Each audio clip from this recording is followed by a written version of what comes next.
আর একটা আছে আন্তর্জাতিক সাফাবাজ, এটা হলো আমির হামজা। এটা অত বড় সাফাবাজ এবং অত বড় বেয়াদব, কেমনে যে এত মিথ্যা কথা বলতে পারে? এমন মিথ্যাবাদী আমার জন্মের পরে দেখছি না। ওনাকে ফিলিস্তিনের পক্ষে ডাক দিস। ওর মতো শয়তান যদি ফিলিস্তিনের পক্ষে ডাক দেয়, শয়তান তো বসে বসে আসবে।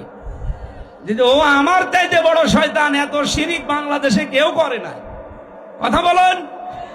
কেল্লা বাবা, ফতে বাবা, শাহ আলী বাবা, দয়াল বাবা, আর ওই শয়তান নাকি সাতক্ষীরা জেলায় আসে। এত বড় শয়তান এই জেলায় ঢোকে কি করে? সোচ্চার হবেন যারা প্রকাশ্য শিরিক করেছে। যে মানুষগুলো প্রকাশ্য ইসলামী আন্দোলনের বিরুদ্ধে অবস্থান নিয়ে হাসিনার পক্ষে একেবারে সরাসরি ভোট চেয়েছে। আপনি দেখেন ওবায়দুল মুক্তাদির ব্রাহ্মণবাড়িয়ায় শয়তানের পক্ষে তাহিরি ভোট চাচ্ছে। এত বড় ভিডিও ফুটেজ থাকার পরে সে জেলায় ঢুকবে মানে ও তো বাংলাদেশে থাকা ঠিক না। ও তো কাওয়া কাকুর মতো পালানো দরকার ছিল। এই কথা বলে না কেন?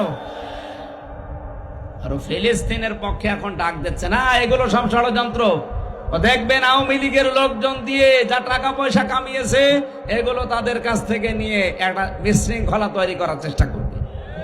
গোপন খবর তো আমরা জানি।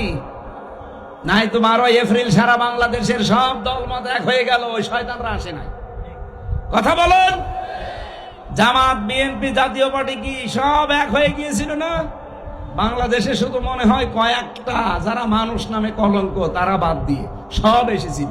আর ওই শয়তানরা বলছে না, আমরা ওদের সাথে নেই, আমরা আলাদা। বিশ্ব ওই দিন একটা চমক দেখলো, আর ওরা বলছে আমরা আলাদা। এই এখন একটা বিশৃঙ্খলা তৈরি করার জন্য ওদের তো টাকা পয়সার অভাব নেই, মারিং কাটিং করা টাকা, ওইগুলো এখন হালাল করবে। সেদিন সিলেটে 12 জনকে ওরা 3 কোটি টাকা দিয়েছিল। 3 কোটি বলেছিল দেশে একটা বিশৃঙ্খলা তৈরি করো, জামাত ইসলামের বিরুদ্ধে ফতোয়া দাও। ধরেছে প্রশাসন, পিটিয়েছে। একজন বলছে আমারে পিটাবেন না, আমি সব বলে দিচ্ছি। কি 3 কোটি টাকা আমাদেরকে দিয়েছে আওয়ামী লীগরা, বলেছে জামাতের বিরুদ্ধে কথা বলবা। আমরা তো টাকা হালাল করার জন্য ফতোয়া দিচ্ছিলাম।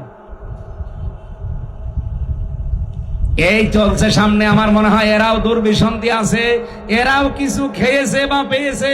তাই 12 তারিখে গেলেন না, হঠাৎ এখন আপনাদের সাগাম দিচ্ছে। মানে মুসলিমরা পড়ে আছে যে ওঠেন বসেন, হ্যাঁ, চা খাই, কফি খাই, ডিজে জিকির। আর আমরা তো দুটো জিনিস খুব ভালো পারি, এক হচ্ছে সমালোচনা, এক হচ্ছে ট্রল করা।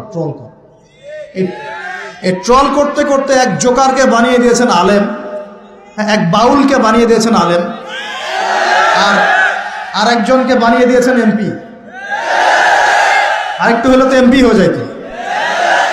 ট্রল করতে করতে ট্রল করতে করতে তোমরা মিডিয়া, ফেসবুক, ইউটিউবে ট্রল করতে করতে এমন পাবলিসিটি হয়ে গেছে যে এক বাউল গীত গায়, বাউল, হ্যাঁ, মানুষকে কমেডি দেয়, কমেডিয়ান, সে হয়ে গেছে আলেম।